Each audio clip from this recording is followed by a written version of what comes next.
Olá, tudo bem? Seja bem-vindo a mais uma Escola da Palavra da Igreja Presbiteriana das Américas. Nesse encontro, nós vamos dar sequência à série sobre respostas cristãs para perguntas contemporâneas. Vamos orar nesse momento, vamos colocar o nosso coração e a nossa mente diante do Senhor, vamos buscar a face de Deus, a iluminação do Espírito para as nossas vidas nesse momento. Pai querido, nós te agradecemos por essa oportunidade de termos, Senhor, o estudo da Tua Palavra, podermos dedicar esse tempo, Senhor, a meditar sobre as Tuas verdades.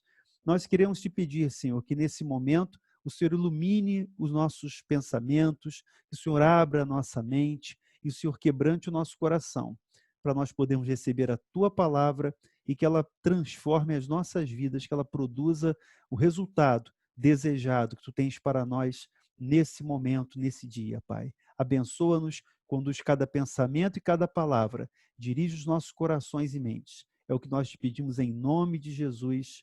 Amém e amém. Vamos conversar então sobre o nosso tema de hoje. Vamos falar sobre a questão do tempo. Então, o nosso tema de hoje envolve o tempo. O mundo de hoje exige muito do meu tempo. Para que arrumar mais um compromisso? Então, essa é a nossa pergunta e vamos apresentar uma resposta cristã para essa pergunta, né? O mundo já exige muito do meu tempo, para que arrumar mais um compromisso? Por que eu preciso assumir um compromisso com Deus, com a igreja? Por que colocar mais uma atividade, mais algum compromisso na minha vida? Essa é a pergunta que muitos fazem, essa é a pergunta que até muitos cristãos também se colocam quando se deparam com algum tipo de desafio em relação ao serviço cristão, à obra de Deus. Mas vamos procurar responder a essas questões, vamos procurar enfrentar esses temas através daquilo que a palavra de Deus nos diz, daquilo que o ensino teológico, a visão reformada, a cosmovisão cristã nos apresenta. Então, veja só, Clarice Lispector disse certa vez, não tenho tempo para mais nada, ser feliz me consome muito. Essa é aqui a visão de Clarice Lispector quanto ao tempo. Ela não tem tempo para mais nada. Ser feliz, né, já não tinha tempo, né? Ser feliz a consumia muito.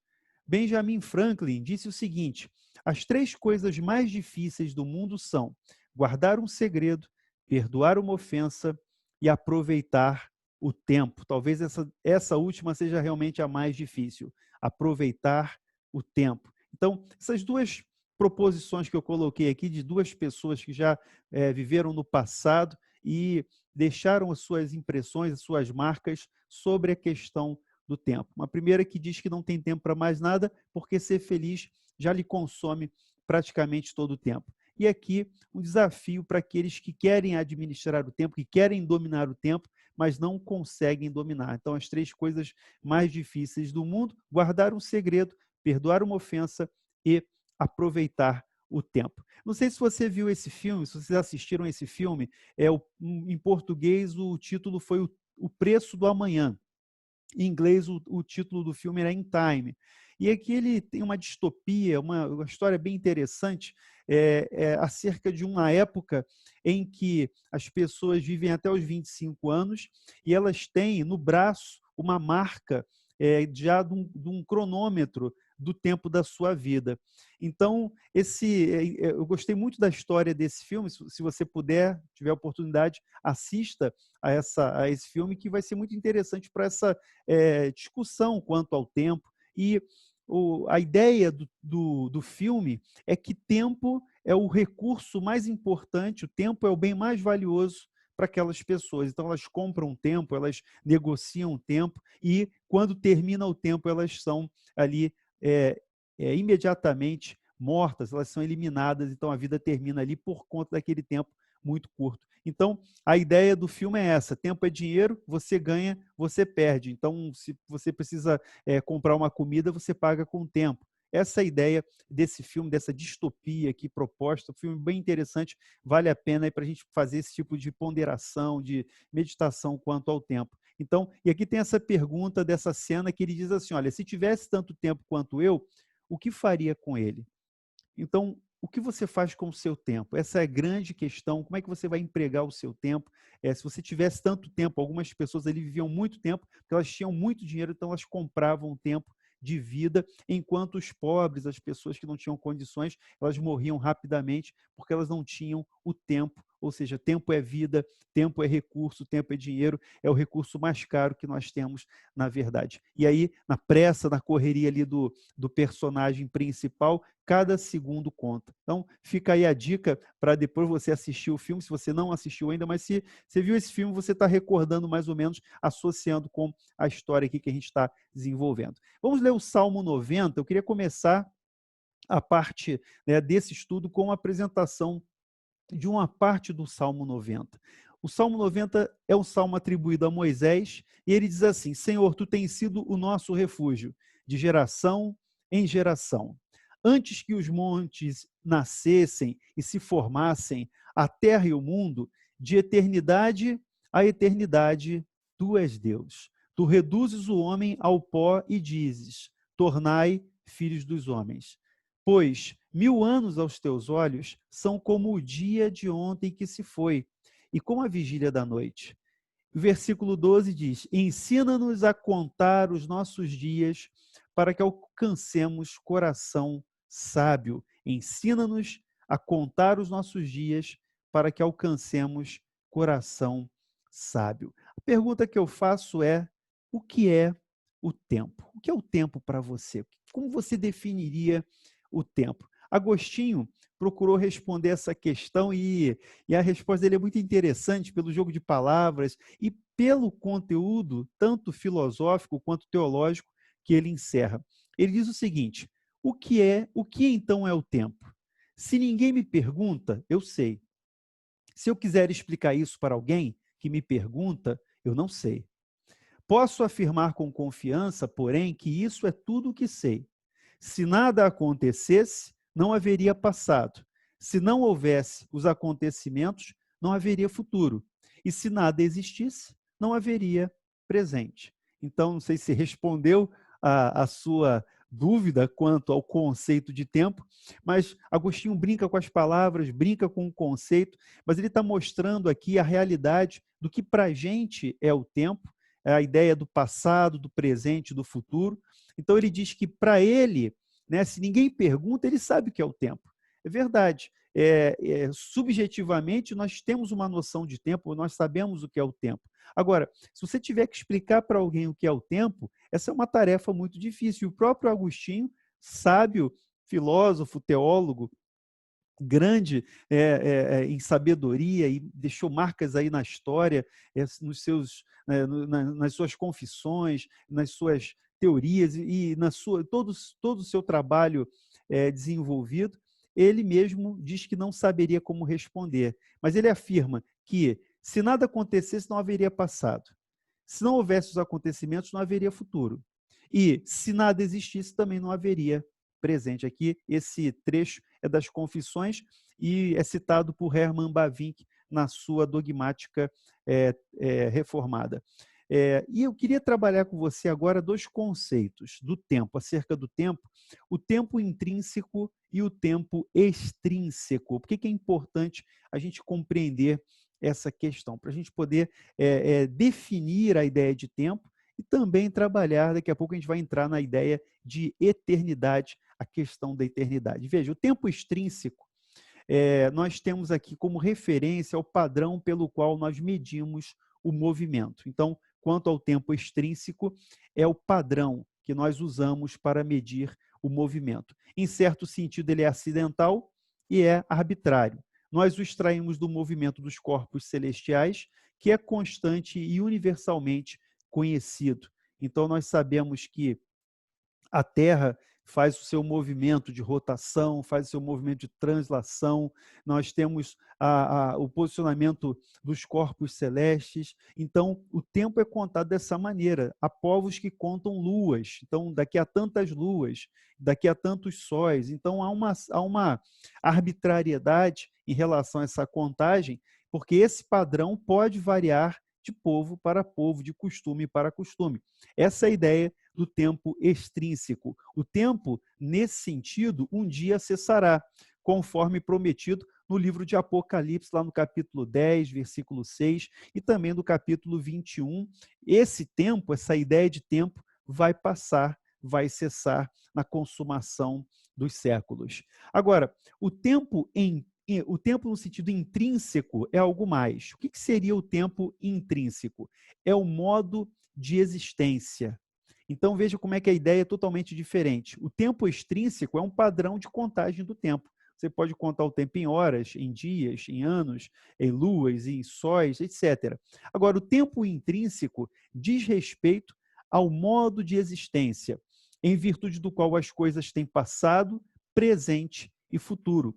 Como muitas partes que, seja qual for o padrão empregado, podem ser medidas e contadas. Então é interessante porque se você conta por dias, por meses, por anos, por horas, segundos, de qualquer forma, a ideia do tempo intrínseco não se altera, porque ela diz respeito ao modo de existência. O que é passado, o que é presente, o que é futuro. Essa divisão do tempo que nós fazemos, que independe do padrão empregado, ou seja, independe do critério adotado como tempo extrínseco. Ora, tudo que pode ser medido e contado está sujeito à medida e ao número, e assim é limitado. Então, esse é o ponto em questão. O tempo é limitado. O nosso tempo é limitado. Por quê? Ele é medido, ele é contado. Tudo que é contado, que é medido, é limitado.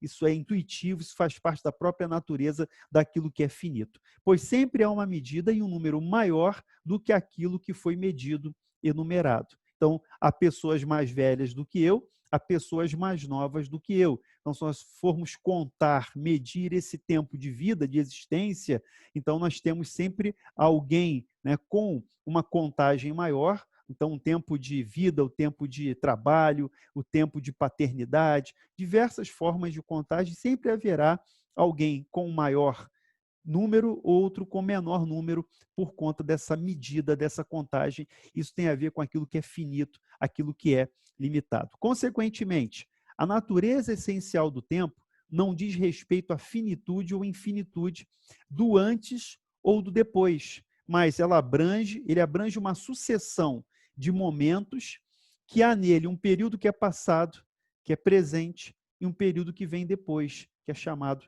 de futuro. Então, o futuro, dentro dessa nossa ideia de tempo, faz parte, né, da nossa contagem, do que vai acontecer, do que nós esperamos, do que vem a acontecer.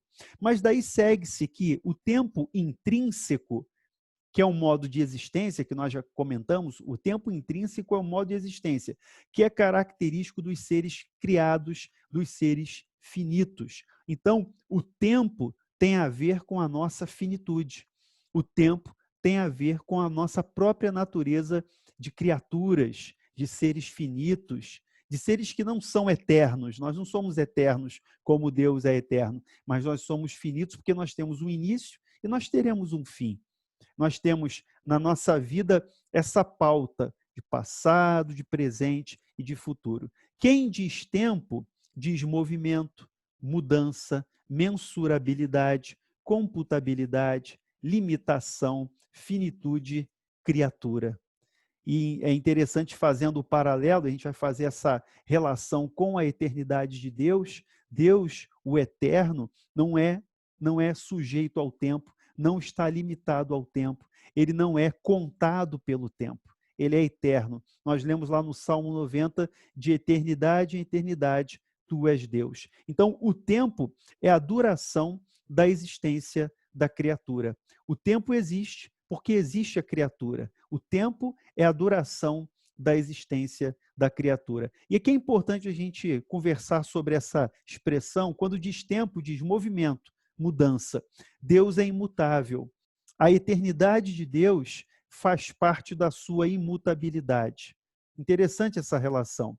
A nossa temporalidade faz parte da nossa mutabilidade, da nossa finitude, da nossa mensurabilidade, dessa nossa limitação como seres criados. Agora, para Deus, portanto, não pode haver tempo. Então, não pode haver tempo em Deus. de eternidade a eternidade, ele é o que é. Então Deus não muda, Deus não se altera, Deus não evolui, até porque ele é totalmente perfeito. Agora, não significa que ele seja estático. A imutabilidade de Deus não tem a ver com uma situação de ser estático. Não, Deus está em movimento, mas ele não está limitado a essa ideia de tempo. Deus não é um processo de tornar-se, mas um ser eterno. Deus não é um processo, Deus não está se tornando alguma coisa. Nós nos tornamos, nós evoluímos, nós crescemos, nós morremos, mas Deus não é um processo de tornar-se, mas ele é um ser eterno e imutável. Ele não tem princípio nem fim, mas também não conhece o antes e o depois. Então não existe para Deus o antes e o depois. A ideia de antes e depois faz parte da nossa finitude. A ideia de antes e depois, lá em Isaías, o Senhor desafia através do profeta, ele diz o seguinte: antes de mim, nenhum outro se formou, depois de mim, nenhum outro haverá. Agindo Deus, quem impedirá? É a pergunta feita pelo profeta Isaías. Então, para Deus não existe o antes nem o depois. Porque antes dele nenhum outro se formou e depois dele nenhum outro haverá. Ele é o alfa e o ômega, o princípio e o fim. Ele é o eterno. Então, ele também não pode ser submetido à medida ou à contagem de sua duração. Não há como contar quantos anos Deus tem. Eu não posso fazer essa contagem, até porque ele é eterno, não há um início, não há uma data de nascimento de Deus. Ele é autoexistente, que é uma outra das perfeições de Deus, que são incomunicáveis. Ele é autoexistente. 1000 anos para ele são como um dia. Nós vimos isso no Salmo 90 também. 1000 anos como um dia. E o apóstolo Pedro repete essa expressão também na sua carta. Ele diz que o Senhor não retarda a sua volta, mas ele é misericordioso, aguardando que alguns se arrependam. Porque para Deus, 1000 anos são como um dia como 1000 anos. Então, não há essa limitação temporal, essa contagem em relação a Deus. Mas ele sendo eterno, como nós lemos no Salmo 90, mais uma vez, de eternidade em eternidade, tu és Deus. Lá em João, capítulo 8, 58, Jesus diz que antes que Abraão existisse, eu sou.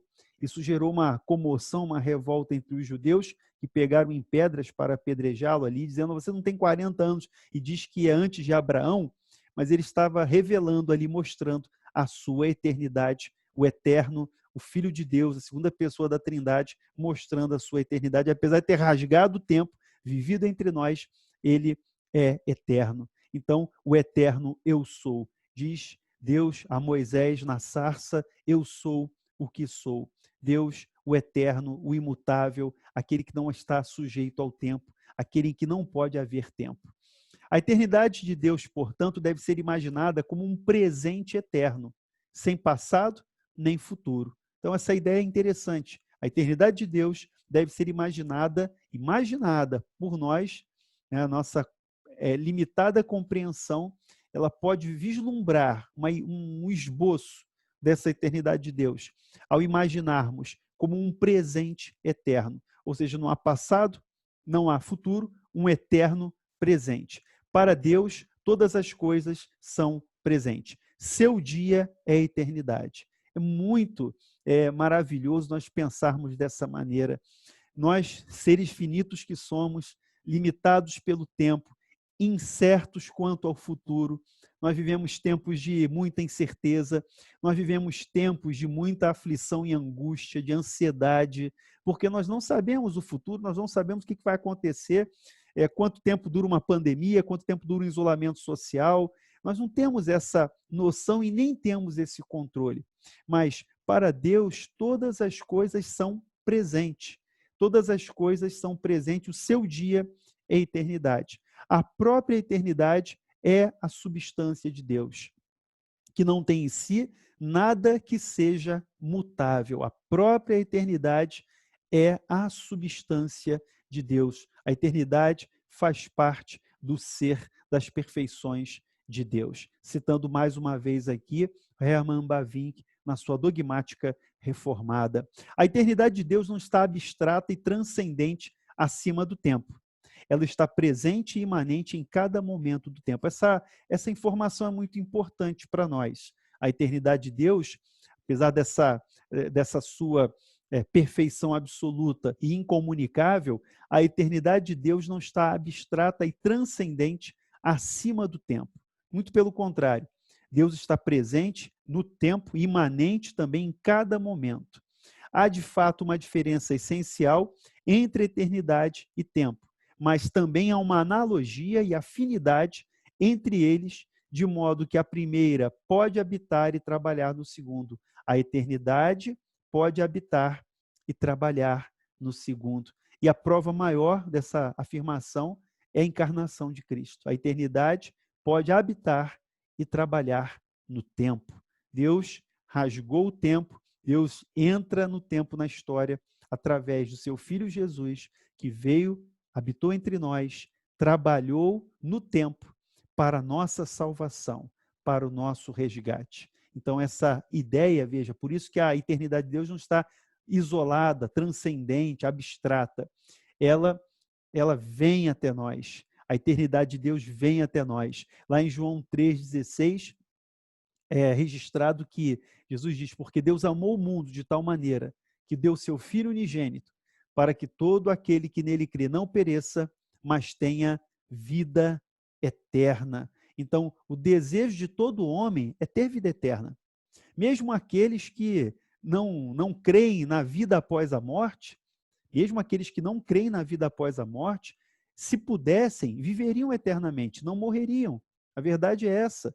O desejo do homem pela vida eterna é um desejo que pertence a todas as pessoas. Todos querem viver para sempre.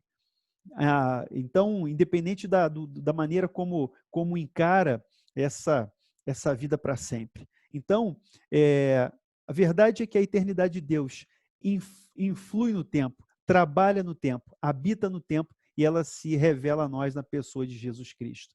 Deus, o eterno, é a única causa absoluta do tempo. Então é interessante que o tempo existe porque Deus é eterno. Deus é a causa absoluta do tempo. Deus criou o tempo. Tanto é que no Gênesis ele estabelece ali os corpos celestes, ele estabelece o sol, a lua, as estrelas. Então ele estabelece uma forma de contagem do tempo.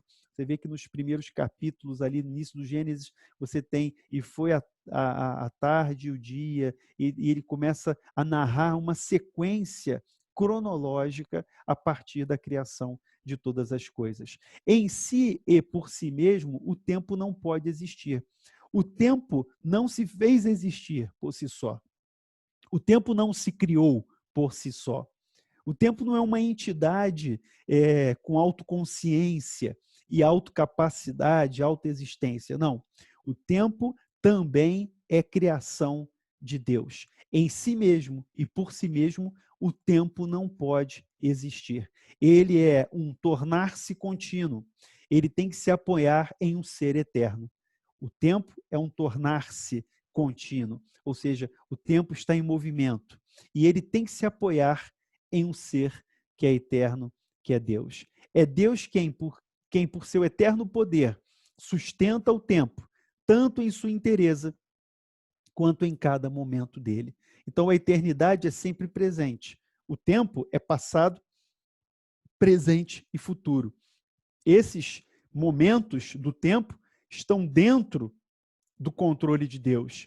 Os tempos estão submetidos à vontade de Deus. É Deus quem sustenta o tempo com seu eterno poder. Deus tem o poder sobre o tempo. E é interessante que lá em Eclesiastes, no capítulo 3, o autor diz que, o sábio diz que há tempo para todas as coisas, para todos os propósitos debaixo do sol, há um tempo determinado. E é claro que, apesar dele não fazer referência a Deus expressamente, no fundo, esses tempos todos são determinados por Deus. Há tempo de abraçar, tempo para deixar de abraçar, tempo de chorar, tempo de rir, tempo de ajuntar pedras, tempo de espalhar pedras, tempo de semear, tempo de colher, tempo de amar e tempo de aborrecer, tempo de guerra e tempo de paz. Então há tempo para todas as coisas, e todos esses tempos são determinados por Deus e estão debaixo do governo de Deus. O Senhor é Senhor do tempo. Deus é Senhor do tempo. Ele criou o tempo e ele controla o tempo. Então o seu eterno poder sustenta o tempo, tanto na sua totalidade, na sua inteireza, quanto em cada momento, cada segundo, cada fração de segundo, sob o domínio de Deus. Deus permeia o tempo e cada momento do tempo com sua eternidade. Deus permeia o tempo, Deus está presente no tempo, Deus interage com o tempo, Deus interage com as nossas vidas, mas, ao mesmo tempo, né, a sua eternidade, como eu falei, ela habita e trabalha dentro do tempo. Em cada segundo pulsa a eternidade. Portanto, Deus mantém uma relação definida com o tempo, entrando nele com sua eternidade. É muito interessante essa interação, essa relação, porque o tempo é finito, o tempo é contado, o tempo é limitado. Mas, como eu falei, Deus rasga o tempo, Deus entra no tempo, Deus mantém uma relação com o tempo, e ele entra no tempo com a sua eternidade. Para ele, também o tempo é objetivo. Em sua consciência eterna, ele conhece o tempo como um todo e a sucessão de todos os seus momentos. Então, passado, presente e futuro, né, para Deus não há diferença. Para a gente há diferença, mas na visão de Deus, na sua completa visão de todas as coisas, com seu olhar eterno, ele consegue ver todos esses momentos como um só, como uma coisa só. Para a gente, há uma divisão do tempo, mas para Deus não há essa restrição. No entanto, este fato não faz que ele seja temporal, isto é, sujeito ao tempo, medida ou número. Então, o fato de Deus agir no tempo, o fato de Deus interagir conosco, o fato de Deus, com a sua eternidade, entrar no tempo, não o faz um ser temporal, não o reduz a um ser temporal, porque a temporalidade é uma característica da criatura. Ele continua sendo eterno e habita a eternidade, mas usa o tempo para manifestar os seus pensamentos e perfeições eternas. Ele continua sendo eterno, como diz aquele cântico. Ele continua sendo Deus, ele continua sendo Deus, ele continua sendo eterno e habita a eternidade, mas usa o tempo. O tempo é servo de Deus. Ele usa o tempo para manifestar seus pensamentos, suas perfeições eternas. Ele usa o tempo também para se revelar. Ele faz que o tempo seja subserviente à eternidade e assim prova ser o rei das eras. Citando aqui 1 Timóteo, capítulo 1, versículo 17. Então, ele faz com que o tempo seja subserviente à eternidade. O tempo é servo de Deus. O tempo é servo da eternidade. E ele prova, ele mostra cada dia que ele é o rei das eras, que ele é o Senhor da eternidade. Lá no profeta Isaías, novamente, quando ele anuncia a vinda do Messias, ele o chama de Pai da eternidade. Dentre os títulos anunciados por Isaías, Jesus, o Filho de Deus, quando é profetizado por Isaías, ele diz que o nome dele será Maravilhoso Conselheiro, Deus Forte, Pai da eternidade e Príncipe da paz. Ele é Pai da eternidade. E o Pai da eternidade veio no tempo. Mas ele veio no tempo por nós, ele veio no tempo para nos salvar, ele veio no tempo para nos dar a vida eterna, ele veio no tempo para compartilhar dessa vida eterna que só ele pode nos dar. Tudo Deus fez formoso no seu devido tempo. É o que diz Eclesiastes também no capítulo 3, parte do que nós já tínhamos citado. Tudo fez Deus formoso no seu tempo. Também pôs a eternidade no coração do homem, sem que este possa descobrir as obras que Deus faz desde o princípio até ao fim. Então, é interessante que nessa menção aqui de Eclesiastes, capítulo 3, versículo 11, ele diz que Deus pôs a eternidade no coração do homem. E aqui um comentário bíblico diz o seguinte, comentário da Bíblia Almeida, da Bíblia de Estudo Almeida, diz o seguinte: eternidade, provável tradução de um termo hebraico que dá a ideia do infinito, ou com mais exatidão, o tempo que se prolonga indefinidamente em direção ao passado e ao futuro.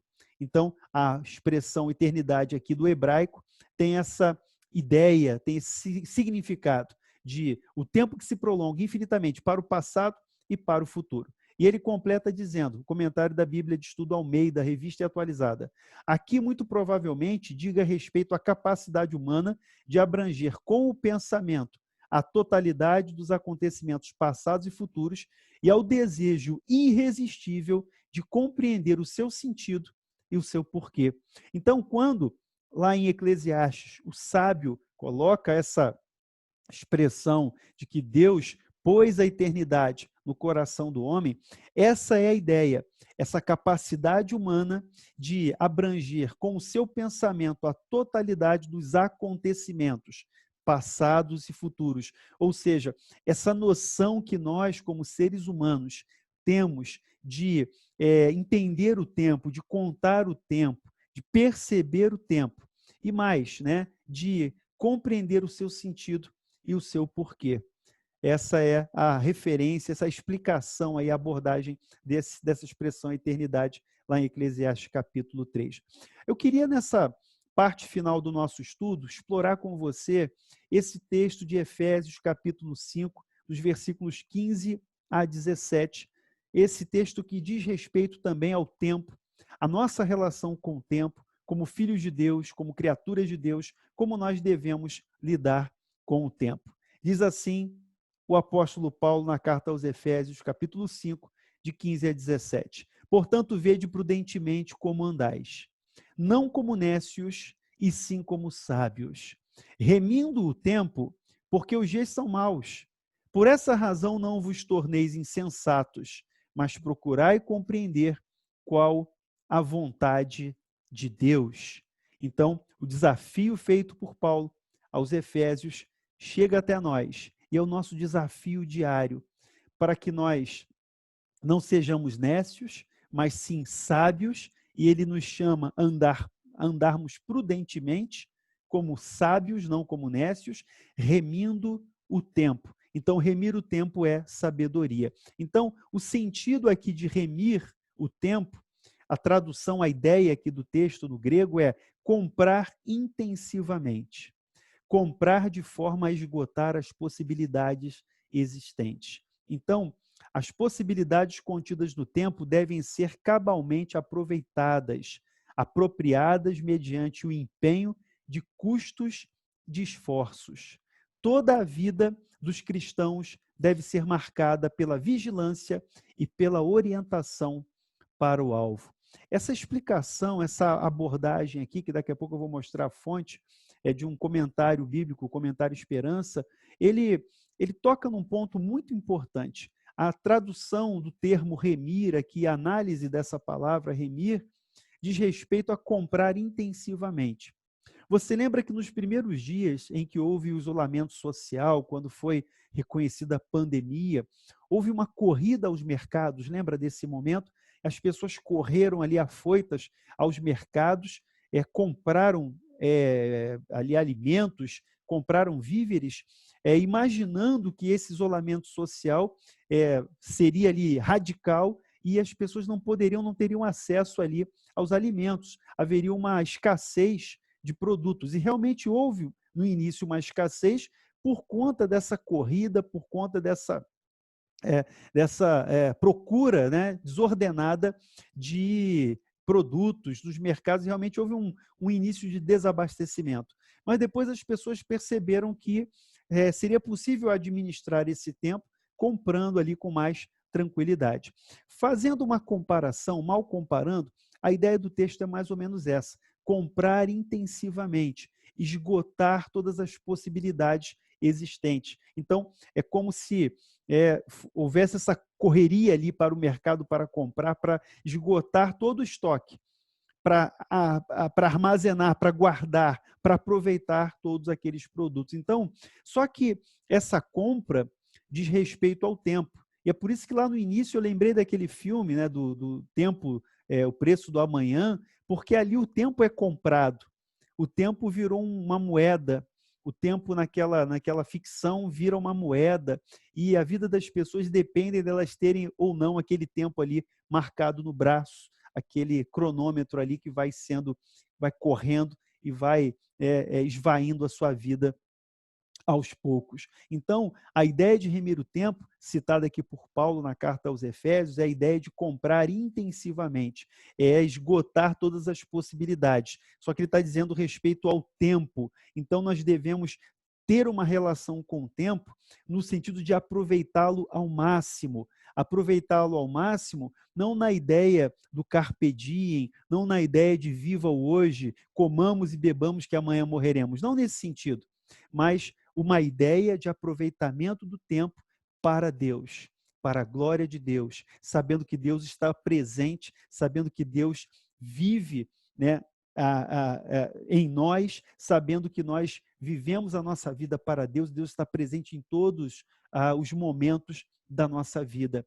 Então, as possibilidades contidas no tempo devem ser cabalmente aproveitadas, apropriadas, mediante empenho, custos. Então, é como se a gente pudesse comprar o tempo. Remir o tempo é comprar o tempo. Mas como é que eu posso comprar o tempo? Eu não estou naquela ficção lá do filme, mas eu devo me esforçar o máximo, eu devo me empenhar o máximo para o melhor aproveitamento desse tempo. Essa é a ideia aqui expressa por Paulo. Toda a vida dos cristãos deve ser marcada pela vigilância e pela orientação para o alvo. Nós não temos tempo a perder, nós não temos tempo para desperdiçar, nós não temos tempo para viver sem alvo, sem objetivo, sem uma direção na vida. A justificativa negativa disso é porque os dias são maus. Então, logo na sequência, Paulo explica, remindo o tempo, porque os dias são maus. Mas por que os dias são maus? Com toda a sobriedade, Paulo aponta para o fato de que as atividades do Deus desse século, o Deus desse éon, que é citado lá em 2 Coríntios 4:4, Deus desse século cegou o entendimento dos incrédulos para que não lhes resplandeça a glória de Deus. Então, o Deus desse século, o confundidor, aquele que confunde as mentes, aquele que cega os entendimentos. Então, as atividades desse inimigo das nossas almas consistem em induzir para as mais diversas formas de maldade.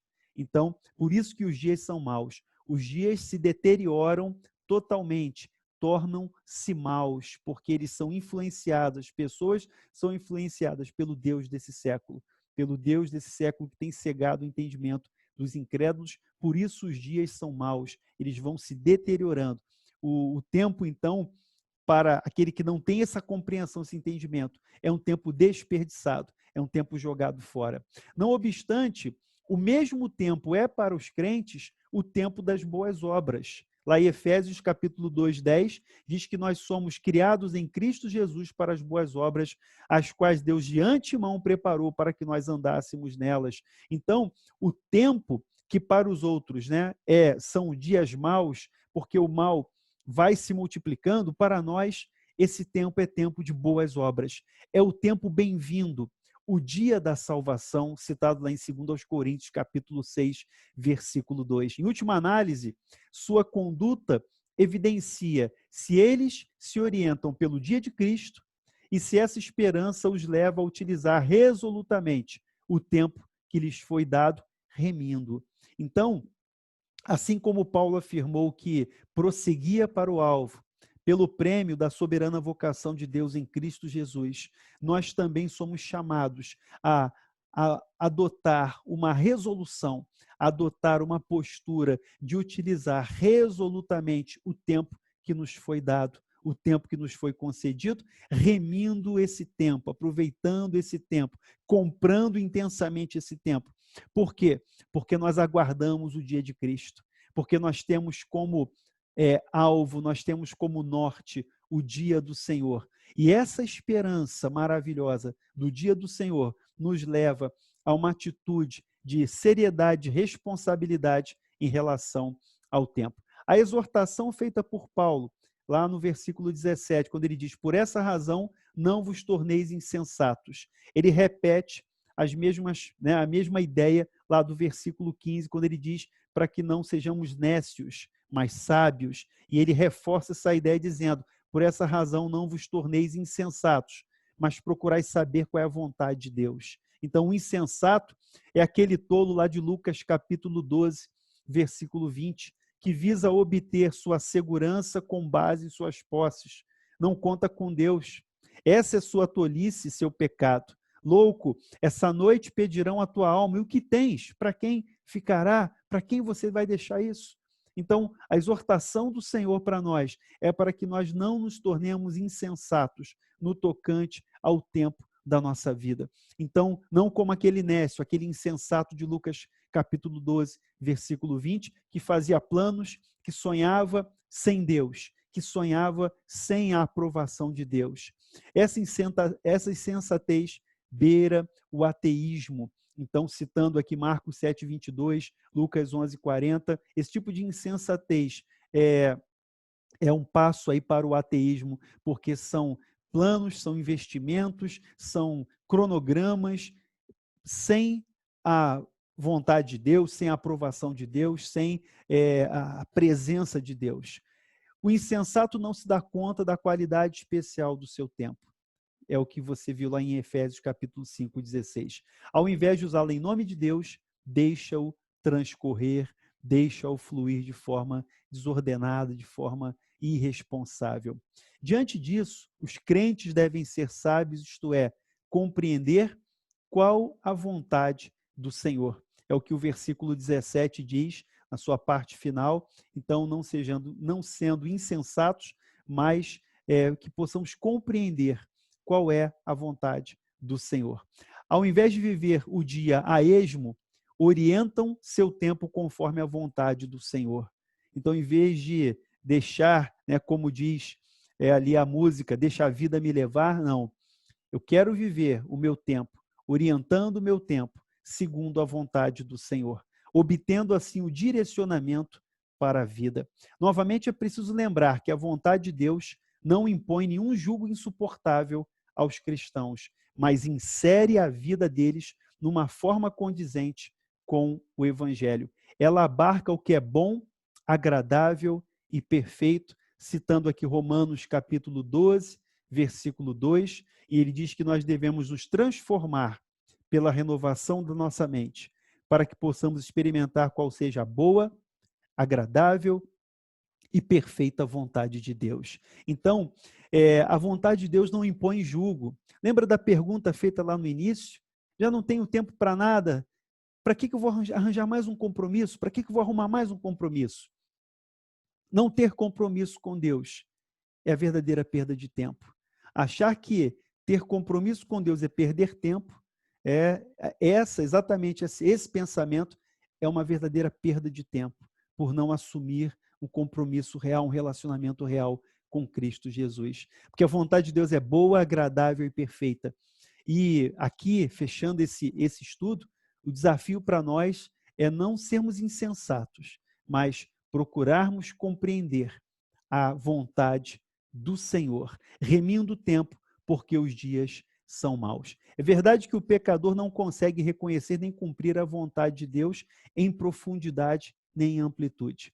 Pelo contrário, ele reflete e pratica sempre a sua própria vontade, que resiste à vontade divina. É verdade, as pessoas querem ser independentes de Deus, elas querem impor a sua vontade. A nova criação, gerada em Cristo, no entanto, permite reconhecer e também cumprir a vontade de Deus. Então, nós somos novas criaturas. Lá em 2 Coríntios 5,17, Paulo diz que se alguém está em Cristo, é nova criação. As coisas velhas, o passado passou. As coisas velhas passaram, eis que tudo se fez novo. Porém, uma vez que o cristão corre o risco de recair na prática da sua própria vontade, ele precisa constantemente do incentivo e da exortação para a obediência. Aqui citando o autor Han, nesse comentário Esperança, comentário bíblico Esperança, em que ele faz essa abordagem da carta aos Efésios. Vamos à nossa aplicação para finalizar aqui a nossa meditação de hoje. Eu quero colocar duas perguntas para a nossa aplicação. Quanto tempo me resta? Eu quero me fazer essa pergunta, eu quero que você se faça essa pergunta. Quanto tempo me resta? Quanto tempo de vida nós temos? Quantos anos você tem? Quantos anos você acha que ainda vai viver? Será que nós temos condições hoje de afirmar, de medir quanto tempo nós temos? Será que nós temos hoje, nesse cenário de pandemia, nesse cenário de incertezas, de crise sanitária, será que nós temos condições de dizer quanto tempo nos resta? É um desafio, é uma incerteza. Agora, a segunda pergunta é: o que eu vou fazer com esse tempo? A segunda pergunta para a nossa aplicação é: o que eu vou fazer com esse tempo? Esse tempo que me resta, que eu não sei quanto é, eu não sei quanto tempo eu tenho, mas o que eu vou fazer com esse tempo? Para que eu vou dedicar a minha vida? Em que eu vou investir a minha vida, esse meu tempo? Então, esse é o nosso desafio e eu coloco essas duas perguntas aqui como uma aplicação para a nossa vida, uma aplicação para essa nossa meditação sobre o tempo e como deve ser a nossa relação com o tempo e relação com Deus. Vamos fazer uma oração, vamos colocar nossas vidas diante do Senhor nessa hora, pedindo ao Senhor que nos ajude, pedindo a Deus que nos dê sabedoria no tocante ao nosso tempo e que não nos falte tempo para Deus e que não nos falte tempo para a comunhão, para a nossa vida de serviço, para a nossa vida de dedicação ao Senhor. Ore comigo nessa hora. Senhor, nós te agradecemos por essa palavra e nós queremos te pedir, ó Deus, que nos ajude, que nos fortaleça, que nos dê sabedoria do alto, para que nós possamos remir o tempo, para que nós possamos discernir esse tempo e para que nós possamos andar e viver conforme a tua vontade. Ajuda-nos, Senhor, no tempo que nos resta nessa vida, que o Senhor nos dê a graça de te servir com alegria, que no tempo que nos resta nessa vida, que o Senhor nos dê o poder, a sabedoria de dedicar os nossos dias ao Senhor. Assim nós oramos e te agradecemos, pedindo que essa palavra fique no nosso coração e o Senhor abençoe a cada um, em nome de Jesus. Amém e amém. Deus te abençoe.